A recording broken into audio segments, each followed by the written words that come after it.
Warning, 30 Screams or Less may contain spoilers about movies that have recently been released. If you haven't seen the movie, go watch it, come back, and enjoy the show. Or, if you don't want to waste your time watching the movie and rather have two random horror dudes watch it for you, we got you covered as well.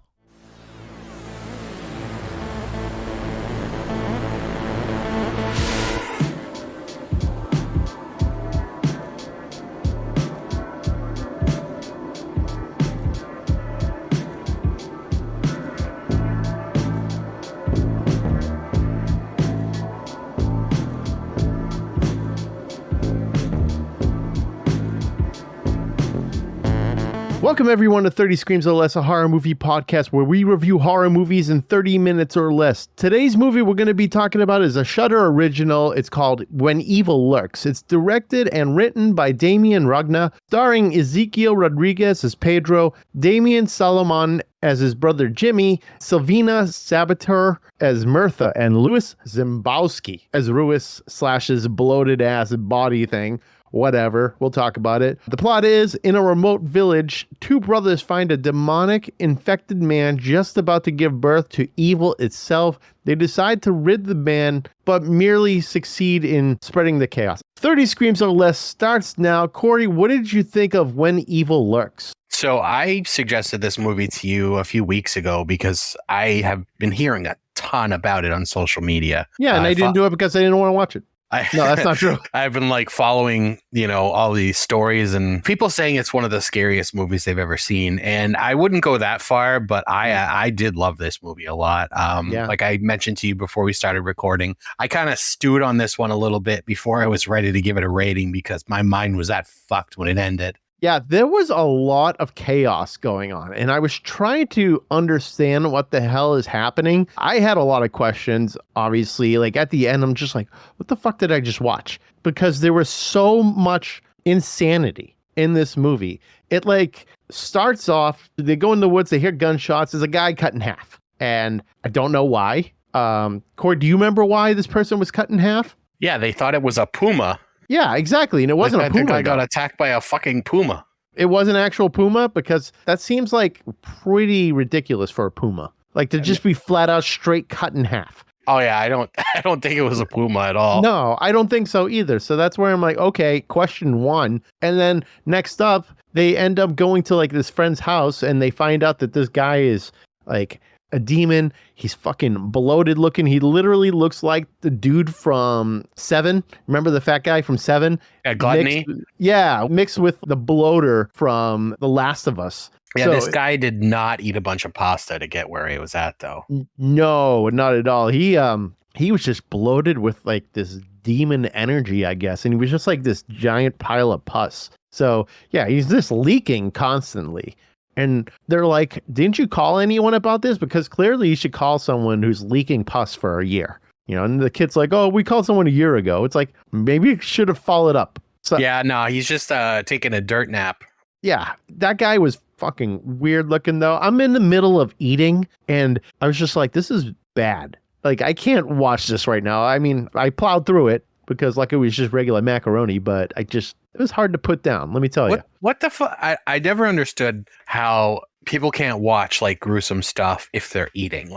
Am I the only sick person in the world that can enjoy a meal while watching someone get fucking decapitated? Yes. All right. No. I think it's just the juices. All the juices that were coming out of this guy, and they were all green colors and stuff.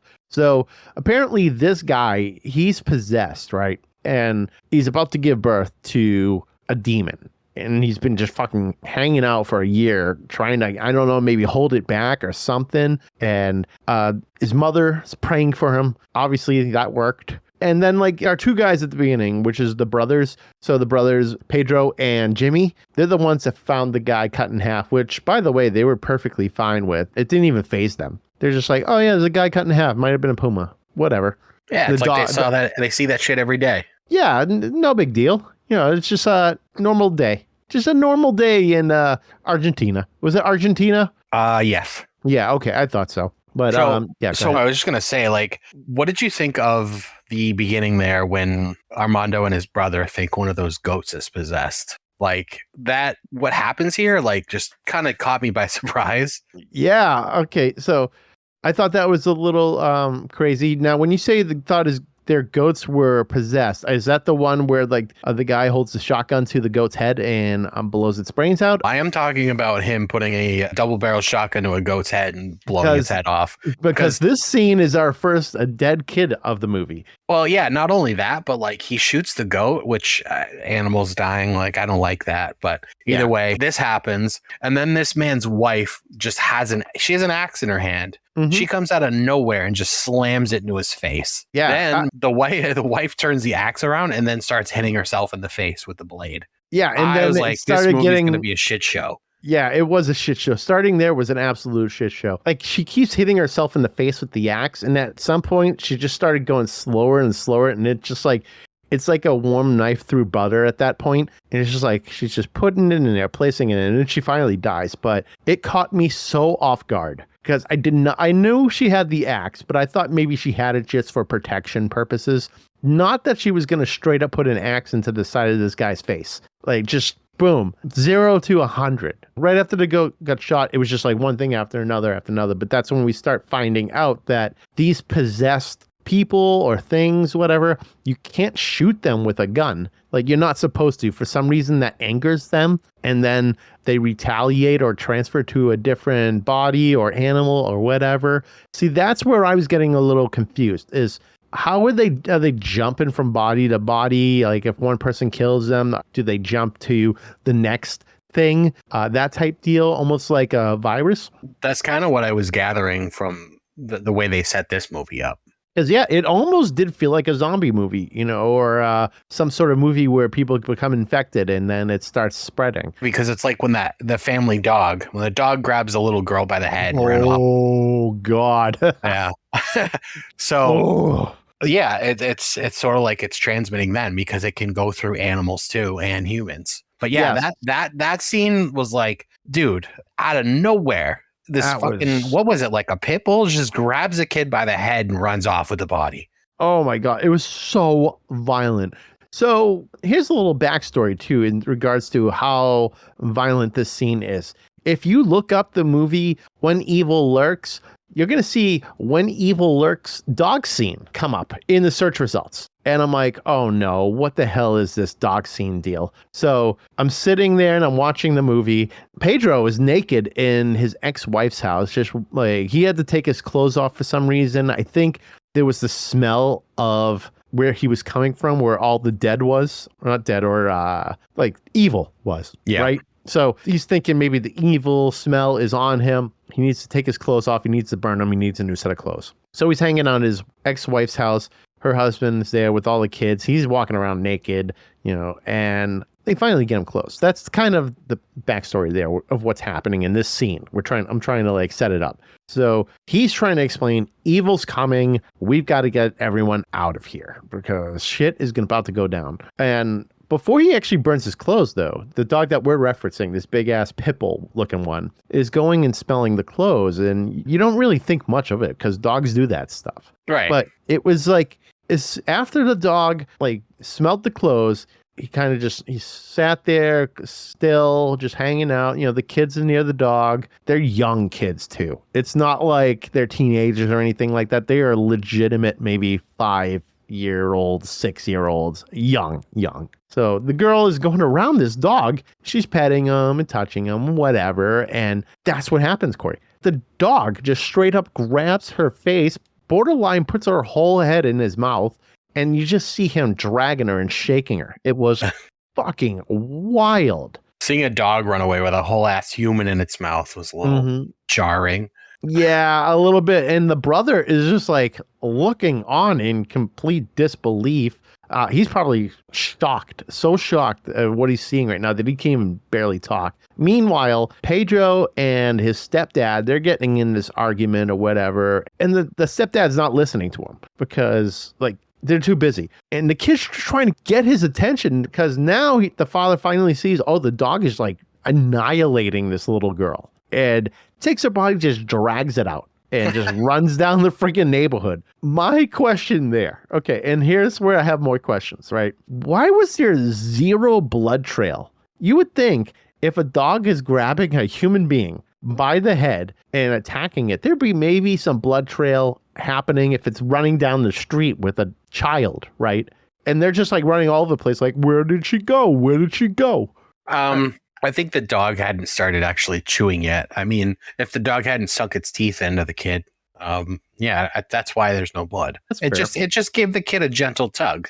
Yeah, just a gentle tug. Like, come on, let's go. We're gonna go for a walk. It's like you walking a dog. Like, there's, you're just the dog that's gentle. It's gentle. Yeah, just gentle, just vibing. With my face inside a dog's mouth. Just hanging out. We're going for a walk. Yeah, there doesn't need to be blood, Steve. Okay. Maybe that's what happened. I hope that answers your question. I think it might. I think it answers my question. Good. But yeah, at that point, now we've got like the parents. They're in a frantic, they're running all over the place, going crazy, right? And stepdad decides to get a gun. Pedro is like, you can't use guns. Here we are again. Someone else trying to use a shotgun. And Pedro's trying to warn these people to not use guns. I find it weird, by the way, that you can't be using the guns on the demons, especially if you shoot them in the head. It perpetrates things. It makes it that much worse, I guess. Because I do know in the car later, the grandmother, she's actually going through all of the 7 rules of demons. And one of them is don't use guns. There were a few other rules. I didn't write them down, though. Corey, did you write any of them down? No, absolutely not. No, that's okay. But they were going through a few things. It was like, don't say their name, don't use guns, things like that. It was a few different things, but I just can't remember them all. But, so you mentioned the grandmother. I kind of got lost at that part because I didn't realize that was a grandmother. At what point did they say it was? Oh, well, I assumed it was because it's Pedro's mom, right? Pedro and Jimmy's mom. So no, you're right. But when did, I guess I missed that part where they introduced the character. I don't know. Oh, yeah. She just straight up showed up when Pedro arrived in his ex-wife's car. By the way, we've just forgot to talk about the scene of the little girl and mother getting run over by a truck. Oh, yeah. Well, first dead kid. Yeah. No, actually, technically, first dead kid was the baby in the stomach. So if you want to count that, okay, dead kid 1. Dead kid 2 is the same little girl who was basically inside the dog's mouth, being dragged all over the place. She somehow came back perfectly fine, not a scratch. And the reason being is she was actually a demon. So she was possessed. She looked fine. She came back to mom after the dog was shot by the stepdad. Stepdad gets possessed, right? And that's when the stepdad gets in his truck and runs over his wife and his daughter. It's crazy. He makes a fucking mess when he does it too. Oh yeah. It was like a balloon hit the wall, like a balloon full of blood hit the wall. It was just splat. Yep, just splat. And Pedro is just kind of looking on when he's in another car with his boys and obviously looking on in disbelief because his wife and their daughter just got friggin' annihilated. But the funny thing is, because the daughter's a demon, she's just next to the truck. She's jumping around, clapping, having fun, having a good old time. The movie's fucked. It's that was a really messed up scene. Just everything that happened there was total chaos. Chaos, Corey. Yeah, and it doesn't really stop there because then was it the wife kidnaps a kid, Santino? Oh yeah. They make their way to a friend's house. Oh my god, they make this is our third dead kid. Okay, so the little kid gets taken by the wife who is possessed, and what is it, Pedro? Is it Pedro that's driving down the road? Oh no, that's Jimmy, the brother. Jimmy, I get him mixed up. Yeah, that's fine. So Jimmy is driving down the road. Actually, you know what? You set up the scene because I set up the last ridiculous scene. Go for it. I mean, Jimmy's driving down the road and he finds is it his wife? No, it's Pedro's ex-wife. Pedro's ex-wife. So Pedro's ex-wife walking down the street with Santino, which is his son, and she's holding Santino and she's digging his brains out and eating his brains. Yeah, eating it like it's a fucking bowl of ice cream. A bowl of ice cream? Who eats ice cream like that? I mean, okay, wait, I do. But no, she's just walking around, just eating his brains as if he's it's just popcorn in a bowl. And she's scooping it out, going in his mouth. Crazy. And then Jamie's like, all right, that's it. So he runs her over, runs her into a tree. She's somehow still alive. And I'm assuming, well, obviously because she's a demon and demons don't really die that easy. And then we start cutting to the scene. This is more towards the end, right? Where Pedro is with that lady who somehow has this experience with these demons and knows how to fight them, knows how to take out or kill the demon that's hanging out inside the bloated body of... Oh, wait, I got his name, actually. Lewis. His name is Lewis. I'm sorry. No, that's his actual actor name. Ruiz. Ruiz? Wow, they really mixed it up there. Just changed one letter. Yeah, no, actually 2 letters because one's a Z and one's an S, and then there's like L or R, But yeah, basically Ruiz. He's the bloated body that's storing the demon that's about to be unleashed into existence, whatever. So, you know what we didn't mention though? The reason why this is all kind of happening is that they tried to take Ruiz out of his house where he was initially, and they put him into a bed of a truck, right? And as they're driving around, they swerved from hitting a kid, and apparently his body just goes flying. Even though again. Even though he's like 400 pounds, the body just slid out and just bounced to wherever it wanted. And they were like, you know what? It's all right. Whatever. Oh, you just sent a photo of the little girl with the dog. See, that's after.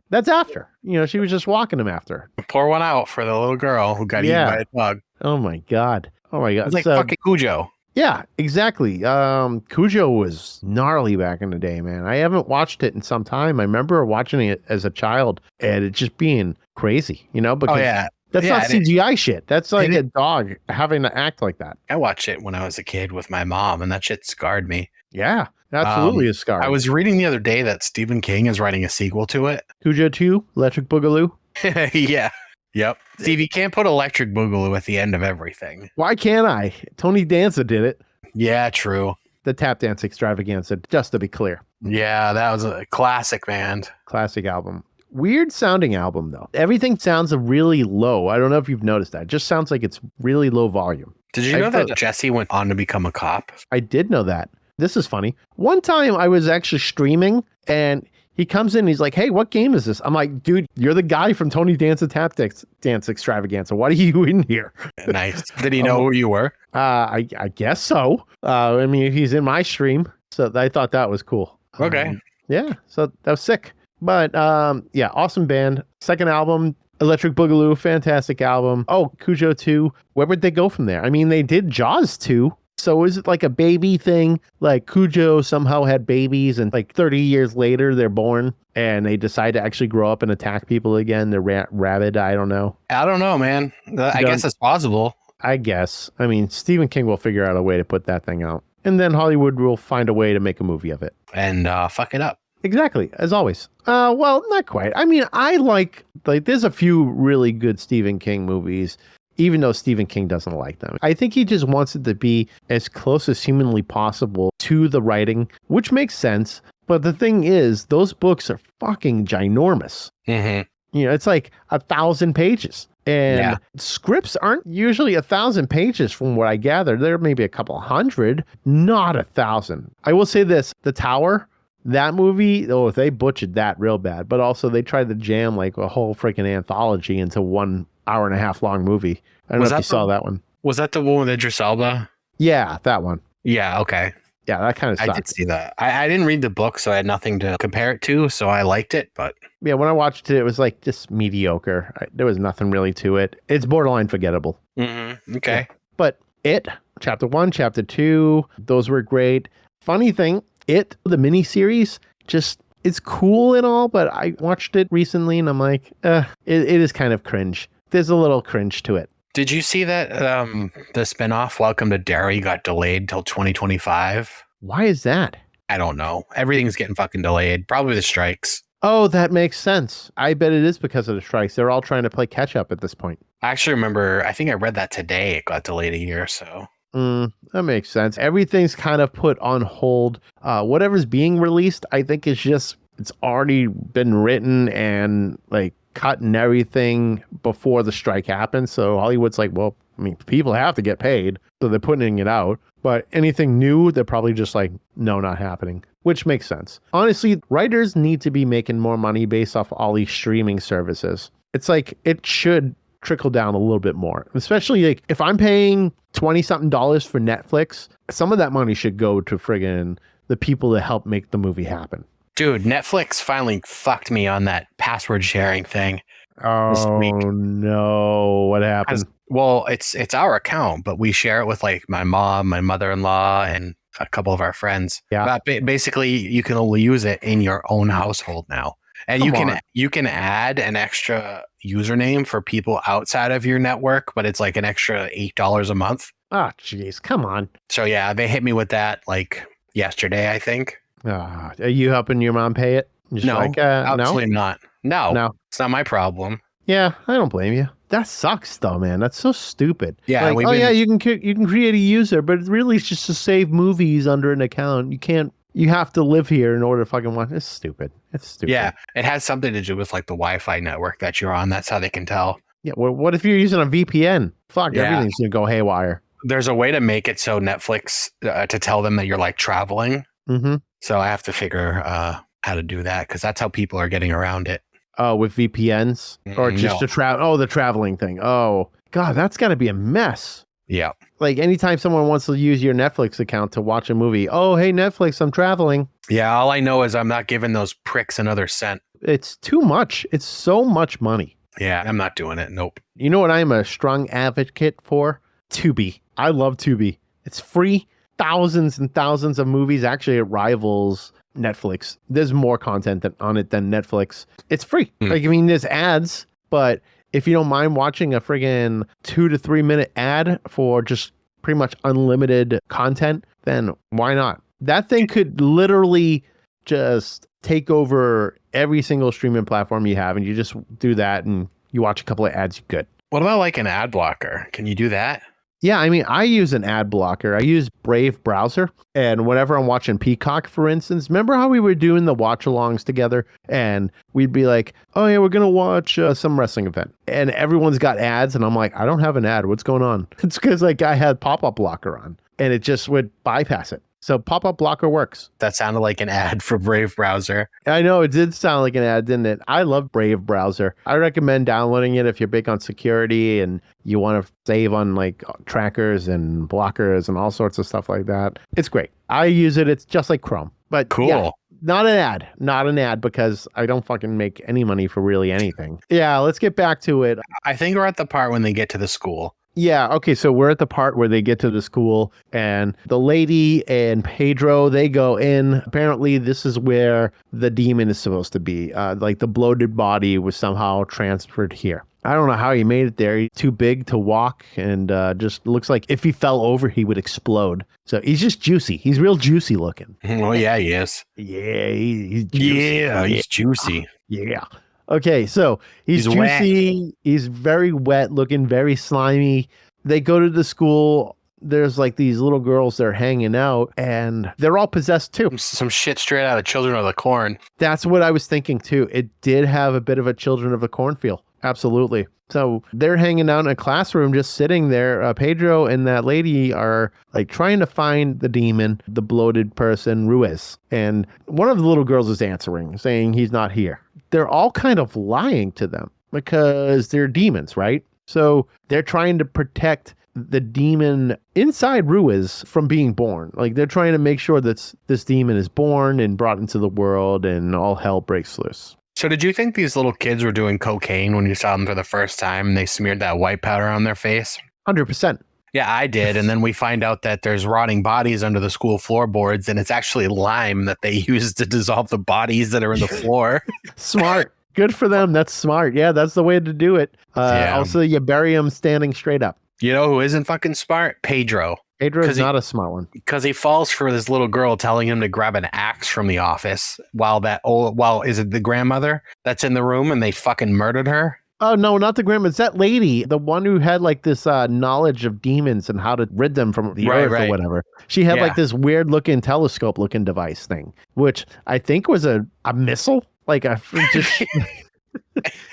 They just had a missile in Argentina. Okay. Yeah, it's like I don't know. It's supposed to shoot some sort of dart, whatever, out of it, and it looks like it's straight from like the 1400s. Like it just came off a warship or something. They were going to use that and shoot it into Ruiz, and it didn't happen. He got tricked by the little kids. The little kids were like, "Hey, look it that way," and he's like, "Huh?" And they proceed to beat this lady to death. They're hitting her over the head with a hammer. And it is graphic, Corey. It's so graphic. It is, because they zoom in on every hit of that hammer on her face. Yeah, and it's just very like dun, like just dun, dun.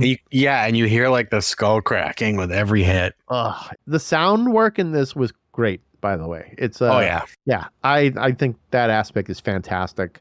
So yeah, they're beating her brains in with a hammer, dragging her away, straight up Children of the Corn type style. Pedro gets out of the room that he was locked in, where he was trying to find the axe, gets out, and now he's pissed because that lady's dead. He doesn't know what to do. He grabs a piece of that device, that missile-looking thing, I don't know, and he starts beating Ruiz over the head with it. He's bashing his brains in, and he dies. But he didn't kill him the way he's supposed to. So Pedro just fucked up. Big time fucked up. And now the next thing we see, and Corey, this is friggin' weird, right? A kid coming up from under those floorboards, like basically being born out of Ruiz, and he's just covered in blood. Just a little boy covered in blood starts walking away, and he's like leading the other little kids away from the school. And they're like walking in a field or something, right? Yep, more Children of the Corn. More Children of the Corn stuff. So, yeah, this was, I think, the demon that was being birthed and brought into the world to, plague the world and all that stuff. I mean, that's pretty much the gist of it. Is like the movie actually could have ended there with Pedro fucking up. But then we get this scene with Pedro's autistic child, and he's got all this hair in his mouth. Like, what the hell was that? I don't really know where all that came from. Yeah, me neither. So clearly shit is still happening. The demon is still doing all sorts of stuff. The autistic kid, he's pulling bloody hair chunks out of this kid's throat. And next thing you see is Pedro go outside and he's screaming. He's angry. Obviously, he messed up big time. And that's it. There's no happy ending to this one. And you know what? Sometimes we do like those movies that don't have those happy endings. We've actually talked about that before. So that was obviously one of my favorite things, man. I love, like you said, we've talked about it before, non-happy endings, but it just kind of sets us up for a sequel too. You think so? I don't know if you noticed, but the kid coughed up a necklace too. Oh, I did not notice that. He coughed up a necklace, which was the same necklace that the grandmother was wearing. Oh. Did he like eat his grandmother or something? I'm assuming that's what happened, because if you go rewatch it, I rewatched it multiple times and then actually looked it up. That's the necklace his grandmother was wearing. That makes sense now. So the demon was in the autistic child, but the interesting thing about that is that the demon inside him didn't know what to do, couldn't control his mind, because like the mind of an autistic child is complex, right? Right. It can control the body, but the mind itself, the demon didn't know what to do with it. So the demon was basically kept at bay, but apparently was smart enough to realize maybe how to eat the kid's grandmother and like swallow her whole or something, because clearly he's choking on a necklace and hair and things like that. So that didn't even dawn on me. That would have been a plot hole entirely if that didn't even happen, because I wouldn't have even remembered what happened with the grandmother. Yeah, if you go back and watch that scene, you can sort of hear the metal hit the ground, and I was like, that's not hair. And then I rewound it a couple times. I missed that. I don't know why I overlooked that. I think I was just so grossed out by the bloody hair that I wasn't even focusing in on a necklace. I was just like, oh my God. But yeah, that was fucked up too. Just when he's digging through his kid's mouth. Oh my God. Yeah, that was absurd. Kid's sitting there, he's trying to eat, and he's like, he starts coughing like crazy. And that's when the father is basically diving into his throat to pull out whatever's in there. And it's just a bunch of blood coming out of his mouth. This movie is wild. And if you have Shudder, I say check it out. But Corey, what do you give it? This is going to get 5 out of 5 dead kids for me. Like I said before, I stewed on this one a lot after I watched it, and it stuck with me. Like I watched this probably 2 days ago, and it's something I still think about. And I don't know, man. I feel like that's what a good movie does to you. You think about it after you watch it. Sure. And an hour and a half of pure dread in this movie. I love the ending. Like we talked about, it wasn't a perfect ending, and it's leading to probably a sequel. I love this a lot. And like I had mentioned in the beginning there, I'd seen a lot of social media posts hyping this movie up. I agree with every single thing I saw about this movie before I watched it. It's fucked up and it just sits with you, man. So I do recommend this. Like Steve said, you can watch it on Shudder. I believe you can get a free trial. So even if you just watch this movie, I recommend it a lot. Yeah, but Shudder is dirt cheap anyways. It's like $5 a month, right? And it's dirt cheap anyway, so there's no reason you shouldn't keep it because there's a ton of content on there. They have live channels, so they're constantly showing like 3 different live movies or TV shows at all times. So Shudder is worth it. 100%. And if they keep making content like this, man, Shudder is going to be competing with Netflix. Yeah, I think though at some point they're going to just be competing with Netflix. I would think more for like, obviously this is for horror. Shudder is straight horror. Shudder's been around for a very long time. I think it even started as like a cable channel. Do you remember when you could buy cable channels, like little add-ons? Like we had the WWE channel and things like that. Do you remember that? Oh, of course. And like you said, Shudder's been around for a while. I just feel like they're starting to expand so much that it's worth, what did you say? Like just to say $10 a month, but it's definitely less than that. If you love horror, Shudder's the way to go. And even Screambox. I know we talk a lot about Screambox too. Like there's a lot of these lesser known streaming services that cater to people like us. Both of them, I recommend it. Think of the amount of movies you can get with just those 2 services, 2 streaming services for under $10. They're not affiliated, but they have so many movies, so many horror movies. And I absolutely recommend just checking it out, downloading them both and signing up for free trials. We're friends with the people from Screambox. We don't really know anyone from Shudder at the moment, but we advocate for Screambox. We don't get paid for it or anything like that. We just think it's a great service. Well, we think they're both great services. Yeah, definitely. And with that said, Steve, let's hear your thoughts on the movie. Your final rating. My final rating, I'm going to go 4 out of 5 on this. I had a lot of questions, but I think a lot of those questions might be answered if I watch it another time. I watched it once. I was taking notes throughout it. I think I need to go back again maybe and process it. But right now it's a 4 out of 5 because, yes, I had a lot of questions. I was wondering what the hell was going on half the time. If you miss dialogue, you're probably going to have to find yourself going back to make sure you're getting like the full scope of what the hell is happening because it's not in English. It's in Spanish. I was going to say that's something we did not mention at all this whole episode is that it's not in English.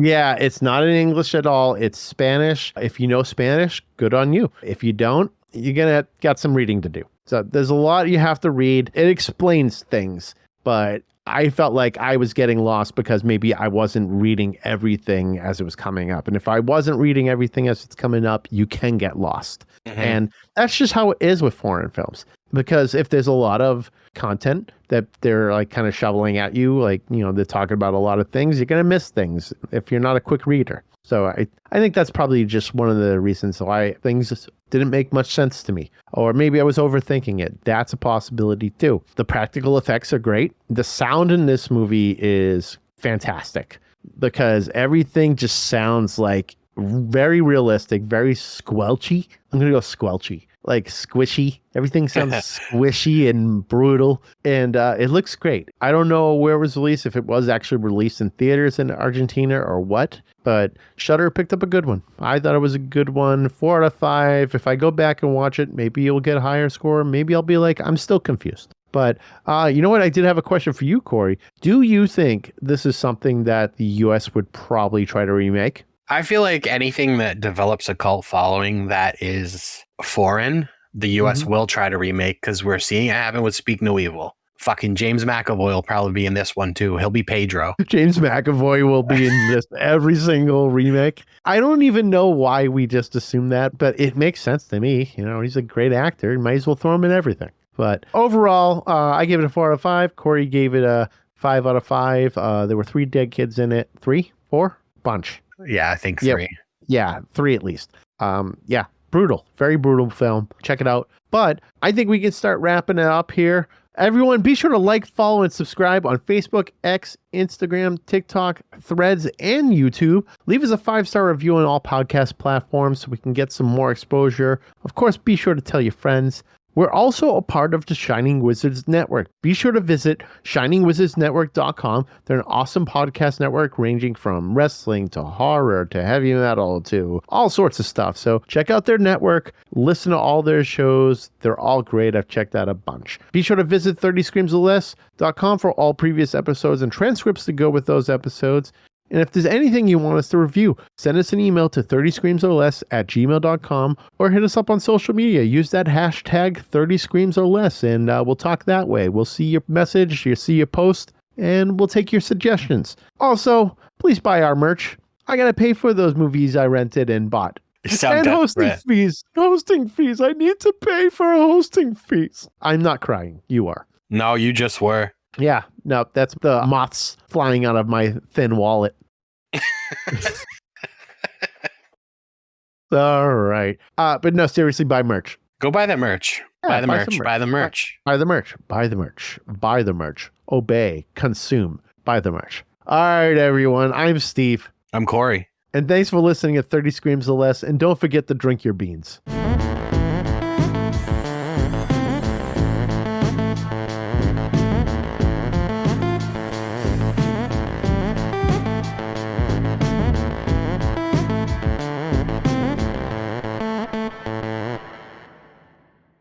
The plot is, in a remote village, two brothers find a demonic, infected man just about to give birth to evil itself. They decide to rid the man, but merely succeed in spreading the chaos. I'm going to read that again. I was reading this all weird. The plot is... You sounded drunk when you read that. Yeah, I know, exactly. I was like, okay. The plot is, in a remote village, two brothers find a... Why? Don't edit this.